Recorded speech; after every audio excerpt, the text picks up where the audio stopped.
Le masque maléfique du Gabon.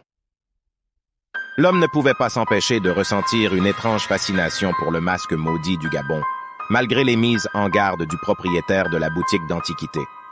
Il savait qu'il prenait un risque en le ramenant chez lui, mais quelque chose au plus profond de lui l'attirait irrésistiblement vers cette mystérieuse relique.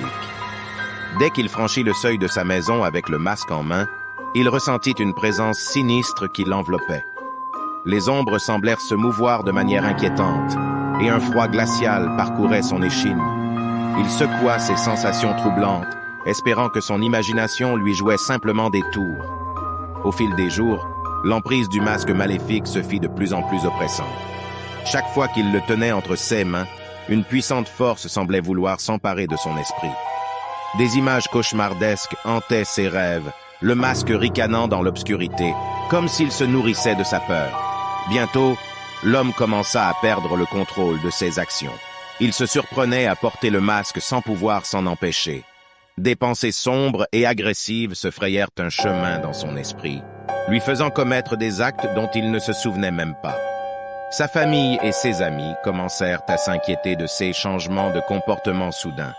Il devenait distant et renfermé, et des accès de colère effrayants l'envahissaient. L'homme se sentait comme si une force obscure avait pris possession de son être, le forçant à agir contre sa volonté. Terrifié par ce qu'il devenait, il décida de retourner à la boutique d'antiquités, désespérément en quête d'aide. Le propriétaire, voyant l'état d'angoisse de l'homme, lui expliqua en détail l'histoire tragique du masque du Gabon. Il raconta comment il avait été utilisé dans d'anciens rituels maléfiques par une tribu déchue qui cherchait à invoquer des esprits malfaisants pour semer la destruction. Le propriétaire l'informa également qu'il n'y avait qu'une seule manière de briser le lien avec le masque, le détruire dans un rituel de purification sacrée.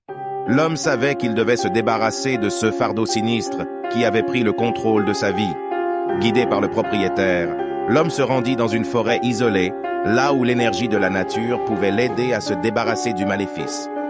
Il alluma un feu sacré et y déposa le masque maudit, prononçant des prières anciennes de libération. Alors que les flammes dévorèrent le masque, une aura malveillante sembla s'éteindre. L'homme ressentit un poids immense se dissiper de ses épaules, et une sensation de paix s'empara de lui.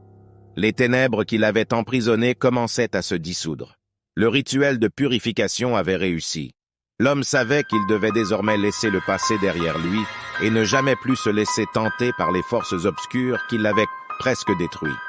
Cependant, il ne pouvait s'empêcher de se demander si le masque maudit continuerait de hanter d'autres âmes imprudentes, et s'il n'était que le dernier d'une longue lignée d'infortunés à avoir cédé à la tentation d'une puissance maléfique. L'histoire du masque du Gabon resterait à jamais gravée dans sa mémoire, comme un rappel des dangers qui se cachent dans l'ombre et des mystères insondables de l'obscurité.